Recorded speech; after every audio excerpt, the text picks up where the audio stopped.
Hey everyone, welcome to another video. Today we're going to talk about issue number 3 of Blood Hunters, as well as a little part of the issue 2, which are tie-ins to the Blood Hunt event, written by Jed McKay. But before we dive into the story, I want to ask you a favor. If you enjoyed this video, please leave a like and a comment to help the channel grow. Now this issue opens up in the Latvian embassy located in Latveria, as a group of expatriates convened, driven by their fear of Dr. Doom, the nation's tyrannical leader. Tatiana, a proud Latvian who cherished her homeland and its traditions, became an embassy agent to form a secret alliance against their oppressive ruler. However, as the vampires advanced, she had to focus on even greater fears, as armed combatants fought fiercely against the onslaught, and despite the auto-defenses, the situation grew increasingly dire. So as the vampires started to gain ground, the head ambassador stated that Doom would save them, for his citizens are the most important things to him. Now inside the embassy, panic began to set in among the gathered individuals. Tatiana and her colleagues were urged to stay calm and trust in the safety of their location. But as the lights went out, chaos erupted when vampires infiltrated the room. So with chaos breaking loose, the once secure people started to panic and flee for their lives. Now amidst the turmoil, Tatiana held her phone tightly and barely escaped the room. Now one by one, each person around her was picked off by the vampires until she alone made it to the door. So as she navigated the embassy's dark corridors, she knew her chances of survival were slim. Her thoughts turned to her son, safe within Latveria's protective ward, the only comfort she had left. However, her journey through the embassy wasn't easy at all, because one vampire managed to corner her. So as the bloodsucker started to close in on her, it was moments away from doing the deed when someone from behind caught its attention. So just before it could harm her, a blast of energy disintegrated him. For Dr. Doom arrived, and with a single powerful attack, he obliterated the immediate threat. Now following that, he instructed Tatiana to remain still as he continued to fend off the vampires. But despite his immense power, the number of enemies was overwhelming, which caused Doom to activate a protective field, creating a barrier around himself and Tatiana. So with a temporary pause amidst the chaos, Doom turned to the female and recognized Tatiana as the young traitor who would turn his people against him. Despite this, he acknowledged her as Latvian and promised to protect her and her son.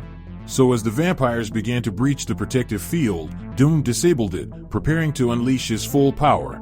So with the help of a powerful incantation, Doom produced a blinding display of magic that eradicated the remaining vampires. So with the immediate threat neutralized, Doom calmly suggested they depart. Tatiana, awestruck and relieved, followed him out of the embassy. As they boarded a transport, Doom instructed the ambassador to continue his conspiracies, but now in service to Doom himself.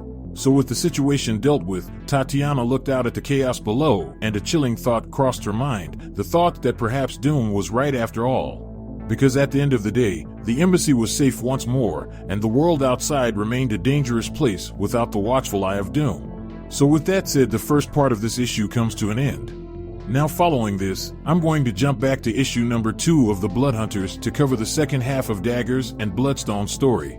And when we get there, we pick up within the grand confines of Bloodstone Manor. The dimly lit room was dominated by an intense game of chess. Now Lady Bloodstone concentrated fiercely on the board, while the person she was up against, Adam, pondered his next moves. Her gloved hand delicately moved a chess piece, extremely slowly, as worry started to set in. Now following that, Adam started to tease his friend by saying, if they had a clock then her flag would have fallen. So with that said, Lady Bloodstone jokingly shot back and told him to shut his mouth because she was strategizing. Meanwhile, a looming figure in a long coat entered the room, and within moments, Charles stepped forward with his sharp gaze trained on his friends. And before anyone knew what was up, Adam jokingly told his friend, Charles, to please remind the Lady Bloodstone here that. But before he could finish his statement, Adam's words were cut short by Charles's stern demeanor. And suddenly, Charles's eyes glowed a menacing red, and he let out an inhuman growl, and in a blink of an eye, Lady Bloodstone and Adam immediately recognized the threat. Charles lunged forward with terrifying speed, fangs bared and claws outstretched as the chessboard and its pieces scattered as chaos erupted in the once peaceful room. Lady Bloodstone acted swiftly and started to shout commands as her voice cut through the mayhem. But unfortunately, Lady Bloodstone commands went nowhere, as Charles was beyond reason, for he was consumed by a monstrous rage. So with things getting bad, Adam tried to restrain him and said, "Get a hold of yourself, for I hunt monsters, not my friends." But his words fell on deaf ears as Charles continued his ferocious assault. Now Lady Bloodstone, undeterred, grabbed a makeshift weapon and was ready to defend herself. So with a swift motion, she slashed at Charles in an attempt to subdue him. So as Lady Bloodstone worked on keeping him at bay, Adam did all he could to gather what he needed. So as things continued to escalate, Lady Bloodstone kept up the pressure as Adam started to cast a spell. So once things were about done, Lady Bloodstone threw a powerful kick which sent Charles reeling into the pink light. And suddenly pink magical chains emerged around Charles and restrained him to the ground. Now with Charlie's restrained to the floor, Adam apologized to his old friend just as Lady Bloodstone, still catching her breath, asked if Adam thinks his chains could hold him until they could figure out what was happening. To which Adam nodded and said, "Let's hope." So with that little bit of reassurance, Elsa Bloodstone immediately said she want to get Charles back to his spreadsheets and contracts right away. So because of that, she will find someone who knows what's turning even tame vampires into killers. Now with her mission clear, Bloodstone stepped out of the manor, and to her surprise, the sky was dark and absent of sunlight despite it being midday. Now following that, we jump over to the current day, under the vibrant neon-lit streets in New York City with Lady Bloodstone being confronted by Dagger. And Dagger is pissed because Bloodstone was allowed to help her own friend, but she wouldn't give her the opportunity to do the same. So as they started to argue, they were interrupted by the sudden appearance of a group of vampires. But see, these vampires were led by a special someone. These vampires were led by Yelena. And by the looks of it, much like Charles, she wasn't in her right state of mind. Now just as the battle was about to kick off, Dagger quickly noticed Yelena and told Lady Bloodstone not to kill her as she did to the previous person. Now on the next page, we see this situation quickly devolved into violence. Lady Bloodstone and Dagger engaged the attackers, but with different end goals in mind. Because after they made contact, Dagger wasn't too happy about Bloodstone's lethal moves, but see, Bloodstone didn't really care about Dagger's wishes, because she stated if she didn't want her to kill her, then she should have taken her in the fight. To which Dagger replied by saying her hands were full. So with that said, Lady Bloodstone kicked Yelena, and amid the chaos, she managed to restrain Yelena to the wall with the help of 2 silver stakes. "These silver stakes won't kill her," she remarked. So with the battle over for now, Bloodstone stated that she has a shotgun at the ready in case this situation takes a bad turn. Now following that, Dagger outstretched her hand in an attempt to heal Yelena.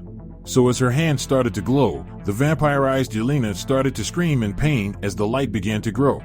Now with the process complete, on the last page, we see Bloodstone running towards Dagger's side just to see she has become a vampire. Now following those events, we immediately jump back to issue 3 where we pick back up where we left off, in the heart of Brooklyn, New York, under the same bright lights of a movie theater marquee as chaos erupts. So as Dagger hissed with her sharp fangs protruding from her mouth. So as that was going on, Bloodstone wasn't about to stand around and become Dagger's first meal, so she prepared for combat by taking out her shotgun and pointing it at Dagger.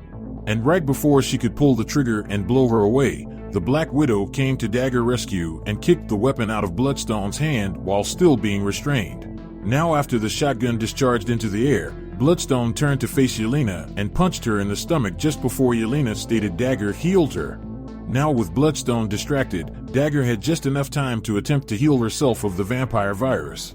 So as she tried to force the change, the 2 other women continued their battle, and in a strange twist, Yelena managed to maintain the upper hand and wrap her legs around Bloodstone's neck in an attempt to choke her out. But Bloodstone was not about to go down that easily, because she quickly pulled out a hidden dagger and plugged it into the widow's leg.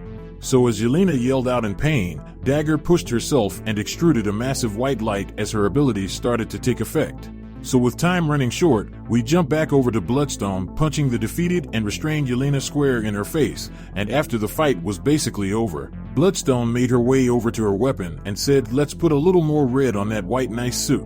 Now with the weapon in hand, Elsa asked if she had anything to say, to which an unfazed Yelena responded by saying, "Look behind you." And just like that, a glowing dagger drove itself into Elsa Bloodstone's hand, causing her to drop her weapon.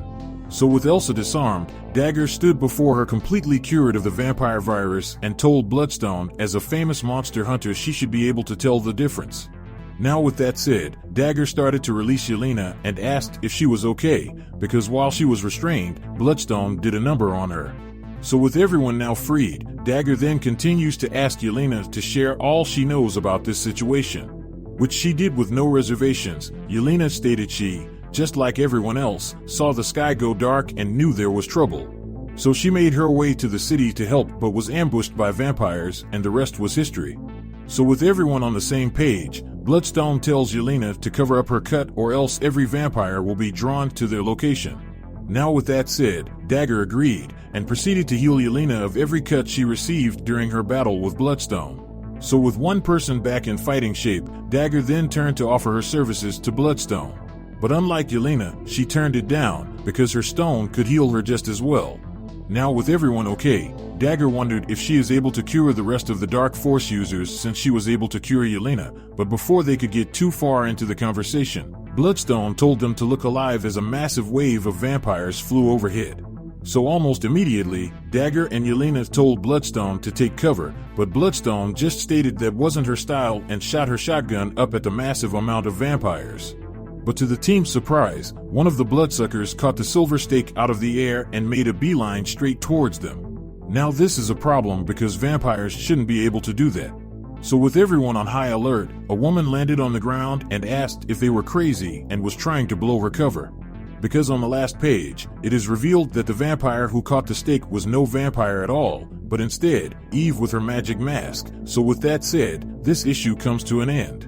Now with that out there, if you want to stay in the loop about any individual storyline, then how about you hop over to the playlist section down below or in the link cards above to get all caught up on the Blood Hunt event. So with that established, I hope you enjoyed this video, and please don't forget to leave a like and a comment if you want to see more videos like this. Thank you for watching, and I'll see you in the next review.